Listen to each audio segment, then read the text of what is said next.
चाकूर पंचायत समिती गटविकास अधिकारी वैजनाथ लोखंडे यांना कर्मचाऱ्यांकडून पुष्पवर्षाव करून बदलीनिमित्त निरोप। चाकूर पंचायत समिती येथील लोकप्रिय व कर्तव्यदक्ष गटविकास अधिकारी वैजनाथ लोखंडे यांची बदली बीड जिल्ह्यातील धारूर येथे झाली। गटविकास अधिकारी लोखंडे यांची आठवण म्हणून पंचायत समिती आवारात मोठ्या प्रमाणात वृक्ष लागवड केली आहे। सर्व कर्मचाऱ्यांना आपलंसं करून घेऊन कसलीही प्रकरण सहज हाताळण्यात ते हुशार होते। त्यांच्या कार्यकाळात प्रजासत्ताक दिनी रस्त्याने भीक मागत असलेल्या गारुडी समाजातील महिलेच्या हस्ते ध्वजारोहण करून ते नावलौकिक बनले होते।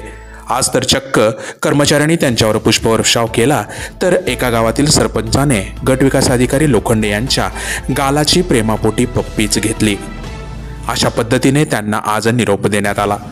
भविष्यातही येणारे गटविकास अधिकारी असेच कर्तव्यदक्ष कर्मचाऱ्यांना शेतकऱ्यांना समजून घेणारे येतील का, हे मात्र येणारी वेळच सांगेल।